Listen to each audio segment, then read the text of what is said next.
जय हिंद एवरीवन, कैसे हैं आप लोग। उम्मीद करता हूं कि आप लोग बहुत ही अच्छे होंगे। तो ग्रामीण टीचर की एक न्यू वैकेंसी आई हुई है। इसमें कुल पद 65,000 प्लस पोस्टों पे ये वैकेंसी आई हुई है और मात्र इसका एजुकेशन क्वालिफिकेशन रखा गया है 8वीं 10वीं और 12वीं पास रखा गया है। और इस वैकेंसी का खास बात यह है कि इस वैकेंसी में कोई आपका एग्जाम होने वाला नहीं है। कैसे आपका सिलेक्शन होगा मैं आपको आगे वीडियो में आपको बताने वाला हूं। और इस वैकेंसी में सैलरी भी काफ़ी ज़्यादा अच्छा खासा मिलने वाला है और काम इसका आपको 1 से 5 तक के बच्चों को पढ़ाना है और अपने ही ब्लॉक में अपने ही पंचायत में आपको नौकरी मिलेगी। तो अगर आप शिक्षित बेरोजगार बैठे हैं तो ये वैकेंसी अपने हाथ से छूटने मत देना। बात करें हु कैन अप्लाई, मतलब कौन कौन लोग अप्लाई कर सकते हैं, तो मेल और फीमेल दोनों ही इस वैकेंसी के लिए अप्लाई कर सकते हैं। पूरे भारत में किसी भी राज्य से हो तो आप अप्लाई कर सकते हैं। तो इस वैकेंसी में एज लिमिट में भी बहुत ज़्यादा छूट दिया गया है। 18 साल से 50 वर्ष इसमें एज लिमिट की छूट दिया गया है। मैं संपूर्ण जानकारी आपको देने वाला हूं। इसका लास्ट डेट अप्लाई होने का 25 फरवरी है, तो बहुत ही कम टाइम बचा हुआ है। बहुत भाई बहुत बहनें इसमें आवेदन कर ली हैं और आवेदन करने के लिए आपको साइबर कैफ पे नहीं जाना है, अपने ही फ़ोन से आपको आवेदन कर लेना है। मैं आपको वीडियो में बता दूंगा कि अपने ही फ़ोन से आप आवेदन कर लेंगे। संपूर्ण जानकारी आपको देने वाला हूं कि आपका काम क्या रहेगा इस वैकेंसी में अगर आप हो जाते हैं तो, और इस वैकेंसी में अप्लाई करने के लिए क्या क्या आपको डॉक्यूमेंट की जरूरत पड़ेगी। तो पूरी वीडियो आप देखेंगे तभी आप इस वैकेंसी के बारे में अच्छे से समझ पाएंगे। तो वीडियो में आगे बढ़े आपसे एक छोटा सा रिक्वेस्ट है कि अगर आप इस चैनल पर नए हैं तो प्लीज़ हमारे चैनल को सब्सक्राइब कर लीजिए, साथ में बेल आइकन को भी प्रेस कर लीजिए ताकि हमारी कोई भी अगली लेटेस्ट अपडेट आए आपके पास बिना सर्च किए हुए ही पहुंच जाए। हाँ, तो चलिए हमारी बातों को ध्यान दीजिए और इस वैकेंसी के बारे में अच्छे से समझिए। देखिए, ग्रामीण टीचर नई भर्ती 2026, ये 2026 की वैकेंसी रहने वाली है। और देखिए ये वैकेंसी किस विभाग की तरफ से निकाली गई है ये आप लोग पहले जानिए। देखिए, सर्व शिक्षा अभियान SSA विभाग के तरफ से विभाग के द्वारा ये वैकेंसी निकाली गई है। तो इसको बात को आपको पता चल गया। अभी वीडियो को घबराइएगा मत, मैं संपूर्ण जानकारी आपको बताऊंगा कैसे अप्लाई करना है, तो बस घबराइएगा मत। देखिए, इसमें हम कुल पद की हम बात करें तो टोटल पोस्ट इसमें क्या रहने वाला है, तो ये 65,000 पे ये वैकेंसी आई हुई है। और ये सभी राज्य में अलग अलग पे वैकेंसी आई है। आप कौन से राज्य से हैं आप वीडियो में कमेंट करिएगा, मैं तभी आपको समझ पाऊंगा कि ये वीडियो कहाँ कहाँ के लोग देखे हैं। देखिए योग्यता की हम बात करें तो ये योग्यता इसमें क्या मांगा गया है, तो 10वीं 12वीं और ग्रेजुएट। देखिए 10वीं और 12वीं और ग्रेजुएट आप हैं तो इस वैकेंसी के लिए एलिजिबल हैं। ऐसा नहीं है कि आप ग्रेजुएट ही रहेंगे तो आप अप्लाई कर पाएंगे, या 12वीं रहेंगे तभी भी अप्लाई कर पाएंगे, 10वीं रहेंगे तभी भी आप अप्लाई करेंगे। लेकिन ग्रेजुएट इसलिए लगाया गया है कि इसमें पोस्ट, इसमें कई तरह पे पोस्ट निकाला गया है तो उसके लिए आप एलिजिबल हो जाते हैं, इसलिए मैं आपको बताया। देखिए अब हम पद का नाम की बात करें तो ये देखिए पद कौन कौन पद पे निकला गया है। देखिए ये ग्रामीण प्राइमरी टीचर जो कि 5 तक की कक्षा की स्कूल होती है, गाँव में विलेज में आप देख सकते हैं कि 5 तक की, उसमें क्या है कि 1 से 5 तक के बच्चे रहते हैं, उनको गाइड करना होता है, उनको अच्छे से पढ़ाना होता है, तो यही काम रहता है। तो 1 से 5 तक की अगर आप इस वैकेंसी में सिलेक्शन लेते हैं तो 1 से 5 तक के बच्चों को आपको पढ़ाना रहेगा। अब इसके बाद देखिए दूसरा में सहायक शिक्षक, मतलब सहायक टीचर की एक वैकेंसी रहने वाली है जो कि आप उसमें रहते हैं तो मतलब सभी कामों को आपको करना पड़ता है कि बच्चों को अच्छे से गाइड करना, मतलब कि आप लोग, ये तो 2 पोस्ट पे वैकेंसी निकाली गई है, इस बात को आप लोग समझ लीजिए अच्छे से। अब देखिए इसमें सैलरी भी काफ़ी ज़्यादा अच्छा खासा मिलने वाला है। अगर आप इसमें हो जाते हैं तो होने का 99% चांस है, क्योंकि जो वैकेंसी में एग्जाम नहीं है तो सिलेक्शन होने का तो 99% ही चांस है। आगे मैं आपको बताऊंगा कि कैसे आपका सिलेक्शन होगा। देखिए ये कोई परीक्षा आपकी नहीं होने वाली। देखिए कोई परीक्षा नहीं होगी तो भाई आप कहेंगे कि कैसे सिलेक्शन होगा, फॉर्म भरे अप्लाई करें और मेरा सिलेक्शन हो गया, तो नहीं, ऐसा नहीं है। देखिए आप मेरिट आधारित चयन आपका होगा। देखिए देख लीजिए, मेरिट आधारित आपका चयन होगा, मेरिट आधार आपका चयन होने वाला है।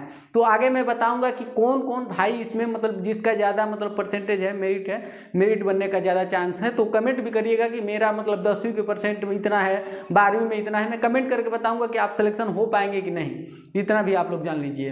तो आपको ये डाउट हो गया कि कैसे मेरा सिलेक्शन होगा, तो आप लोग मेरिट बेसिस आपका इस पर सिलेक्शन होने वाला है, इस बात को आप लोग जान लीजिए। और ये परमानेंट वैकेंसी है, कोई कंचुरेशन के पोस्ट पे नहीं है कि मतलब कि कोई कंटेक्ट की, मतलब आपको बस कुछ दिनों के लिए नहीं, इस बात को आप लोग जान लीजिए। देखिए अब चयन होने पर चयन होने पर आपका काम क्या रहेगा। चयन आप हो जाते हैं तो जाहिर सी बात है कि आप पूछेंगे कि मेरा काम क्या रहेगा। मैं बता रहा हूं तो मैं ये भी आप लोग जान लीजिए कि काम क्या रहेगा। फुल वीडियो को वॉचिंग करिएगा तभी आप इस वैकेंसी के बारे में भैया समझ पाएंगे, मेरा यहाँ तक उम्मीद लगता है। देखिए आप चयन होने पर आपका काम क्या क्या रहेगा, तो कक्षा 1 से 5 तक के बच्चों को पढ़ा तो कोई भी लेगा। 5 तक के बच्चों को अगर आप 10वीं पढ़े भी होंगे, 8वीं पढ़े भी होंगे, तभी भी आप 5 तक के बच्चों को पढ़ा लेंगे। उतने छोटे छोटे बच्चे रहते हैं 5 में, इतना थोड़ी बड़े रहते हैं। तो आप लोग इसके ये जान गए कि अगर, लेकिन बहुत ही आसान की नौकरी है ये बात जान लीजिए। इतना आसान की नौकरी आपको मतलब नहीं मिलेगी। अपने ही गाँव में, अपने पंचायत में रह के, अपने ही मतलब घर पर रह के आप पढ़ाएं और सैलरी भी 50,000 पाए, इससे कम क्या, इससे क्या बड़ी बात हो सकती है। देखिए इसके बाद हम देखें कि दूसरे में आपका काम क्या रहेगा, तो बच्चों की कॉपी जांच करना। बच्चों की जैसे कॉपी जांच करना, उनको होमवर्क देना, होमवर्क आप देंगे तो उनका फिर कॉपी जांचना, ये सब आपका काम हो सकता है। अदर भी उसमें काम हो सकता है कि कोई बच्चा मतलब कि कोई गलती करता है तो उसको सुधारना, मतलब अपने बच्चों की तरह समझना होता है। इस बात को आप लोग जान लीजिए। फिर इसके बाद देखिए स्कूल के बेसिक रिकॉर्ड रखना।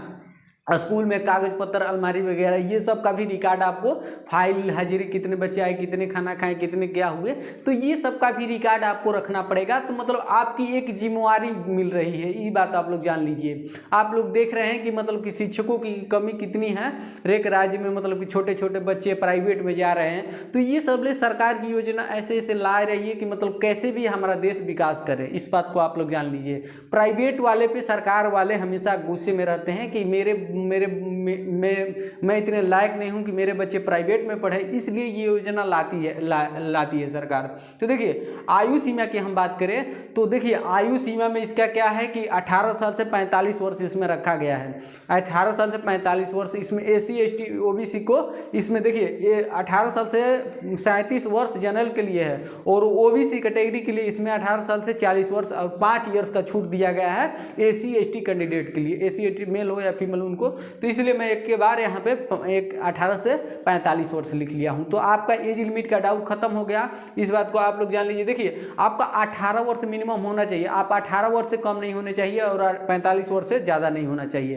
तो आपको एज लिमिट का डाउट खत्म हो गया। अब देखिए आवेदन करने के लिए जरूरी दस्तावेज, जब आप आवेदन करेंगे तो डॉक्यूमेंट की आपकी जरूरत पड़ेगी। क्या क्या डॉक्यूमेंट की आपकी जरूरत पड़ेगी, इस पर आप लोग ध्यान दीजिए, अच्छे से समझिए। देखिए आधार कार्ड की आपकी जरूरत पड़ेगी, जो कि आपकी 10वीं और 12वीं या ग्रेजुएशन जो भी है, आप जो भी से अप्लाई करेंगे, आधार कार्ड में एक भी त्रुटि नहीं होना चाहिए, ना ही 10वीं के मार्कशीट में कोई वर्ड चेंज नहीं होना चाहिए, ना ही आधार कार्ड में चेंज होना चाहिए एक भी वर्ड, नहीं तो आपका फॉर्म रिजेक्ट हो जाए। रिजेक्ट होने के बाद आप फिर से अप्लाई नहीं कर पाएंगे, इस बात को भी आप लोग ध्यान लीजिए। तो अच्छे से आप लोग समझिए। देखिए इसके बाद आपका 10वीं 12वीं और ग्रेजुएशन की मार्कशीट, 10वीं और 12वीं की मार्कशीट आपको चाहिए इसके अप्लाई करने के लिए। सर्टिफिकेट नहीं चाहिए, सर्टिफिकेट नहीं है तभी भी आप अप्लाई कर पाएंगे। देखिए इसके बाद आपका निवास प्रमाण पत्र, आपका निवास प्रमाण पत्र, जो कि ये जितना भी पुराना हो ये चल सकता है। जाति प्रमाण पत्र 2 साल से ज़्यादा आपकी ओल्ड नहीं होनी चाहिए, ज़्यादा पुराना नहीं होना चाहिए। इसके बाद आपका passport size photo, 2 passport size photo लगेगा आपका इसमें आवेदन करने के लिए। क्योंकि मैं बता दूं कि अगर आप इसमें आवेदन करेंगे और आपका ओल्ड फोटो है, बहुत ही पुराना है, और आप उसमें मतलब पहचान में ही नहीं आ रहे हैं, तो आपका इस कारण से भी फॉर्म रिजेक्ट हो सकता है। इस बात को आप लोग ध्यान दीजिए। तो 6 महीना 7 महीना का फोटो आपका पासपोर्ट साइज का होना चाहिए, जिसमें आप स्वच्छम रूप से आप उसमें दिख सके कि आप ही हैं। तो इस बात का भी आपका डाउट खत्म हो गया। देखिए मोबाइल नंबर जो कि आप वैलिड मोबाइल नंबर जो कि आप यूज करते हो, वो आपको मोबाइल नंबर चाहिए, जो कि मतलब कि इस विभाग की तरफ से कोई भी नोटिफिकेशन आप पे भेजा जाए तो आपके ईमेल के थ्रू या मोबाइल नंबर के मैसेजिंग में आपके पास चला जाए, तो आपको मोबाइल नंबर जो कि ऑन होनी चाहिए, ईमेल भी आपकी फ़ोन में लॉगिंग होनी चाहिए। क्योंकि ये वैकेंसी का आपका जब मतलब कुछ किया जाएगा, मतलब कि कुछ नोटिफिकेशन सेंड किया जाएगा तो आपके पास इस जरिए आएगा। इसके बाद आपका हस्ताक्षर चाहिए आवेदन करने के लिए। तो इस बात को ये डॉक्यूमेंट आपकी यहाँ पे चाहिए। चरित्र प्रमाण पत्र भी यहाँ पे आपको चाहिए, जो कि 6 मंथ से पुराना नहीं होना चाहिए। चरित्र प्रमाण पत्र पुलिस वेरिफिकेशन जिसको कहते हैं, थाने से बनता है, वो आप लोग बनवा लीजिए। क्योंकि सरकार चाहती है कि हम किसी गुंडे मवाली को ना अपने मतलब योजना में लाएं, क्योंकि इसलिए ये वो अपना वो करेक्टर देखती है। तो ये जरूरी है चरित्र प्रमाण पत्र, जो कि आप 50 रुपये में साइबर कैफ पे आपका बन के आ जाएगा। एक बार आपको पुलिस वेरिफिकेशन के लिए थाने पे जाना होता है। तो ये बात को आप लोग खत्म समाप्त हो गया। तो ये सब की सारी प्रोसेस आप समझ लिए कि सिलेक्शन प्रोसेस क्या है। तो अब आपके मन में डाउट है कि इस वैकेंसी का आवेदन कैसे करें। तो देखिए, ऑनलाइन आवेदन कैसे करें, ऑनलाइन आवेदन आप कैसे करेंगे इस पर आप लोग ध्यान दीजिए। देखिए, ऑनलाइन आवेदन करने के लिए सबसे पहले आप कौन से राज्य से हैं वीडियो में कमेंट करिएगा, कौन से राज्य से हैं और मतलब कि कहाँ से ये वीडियो देख रहे हैं। उस वैकेंसी का मतलब आप गूगल पे सबसे पहले आप लोग जाइए, गूगल पे जाइए और ये SSA देखिए वेबसाइट खोले, SSA आधिकारिक वेबसाइट खोले, अपने राज्य का SSA आधिकारिक वेबसाइट खोले, स्वर शिक्षा अधिकारी वेबसाइट आप खोले तो आप पे एक नया पेज आएगा गूगल पे, जिसका वो वेबसाइट आपका वो खोले। इसके बाद वेबसाइट पर जाएं, वेबसाइट पर जाने के बाद आपको उस पर एक आएगा SSA टीचर रिक्रूटमेंट 2026 करके, अपने राज्य की बता रहा हूँ, ये सब राज्य में एलिजिबल किया गया है।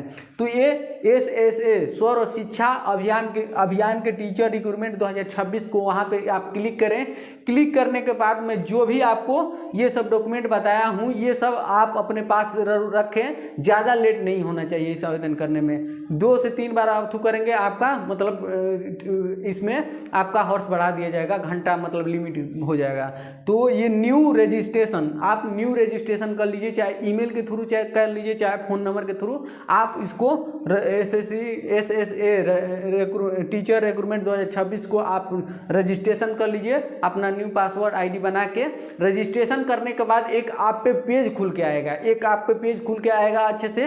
तो ये जो मैं आपको डॉक्यूमेंट सारी चीज़ें बताया हूँ ये सब वहाँ पे अच्छे से फिलअप करके देखिए, वहाँ पे त्रुटि ना हो, क्योंकि अलग से इसका करेक्शन डेट नहीं मतलब दिया जाएगा। एक बार आप इसमें रोंग करके सबमिट कर देते हैं तो ये आपका मतलब रोंग ही हो जाता है, फिर बाद में आपका फॉर्म रिजेक्ट हो जाता है। तो ये सब आप फॉर्म मतलब वहाँ पे सबमिट कर दीजिए अच्छे से, अपलोड करके फोटो सब चीज़ अपलोड कर दीजिए। तो ये वैकेंसी के बारे में आप लोग अच्छे से समझ गए होंगे जो मैं आपको वैकेंसी बताया हूँ। लेकिन आपसे एक महत्वपूर्ण सूचना है, निर्देश है कि आप अपने मतलब राज्य के किसी भी वेबसाइट आधिकारिक नोटिफिकेशन को अच्छे से जांच के ही अप्लाई करें, क्योंकि मेरा उद्देश्य आपको यह है कि किसी भी वैकेंसी के बारे में अच्छे से डिटेल से बताना है। तो ये वीडियो आपको अच्छी लगी होगी तो प्लीज़ हमारे चैनल को सब्सक्राइब कर लीजिएगा, साथ में मतलब कि एक कमेंट प्यारा करिएगा, लाइक वीडियो को जरूर कर दीजिएगा, चैनल से प्लीज़ जुड़ जाइएगा और कुछ डाउट होगा तो वीडियो में कमेंट करके आप पूछ सकते हैं। तो फिर किसी मिलते हैं अगले गवर्नमेंट वैकेंसी के अपडेट के साथ। जय हिंद।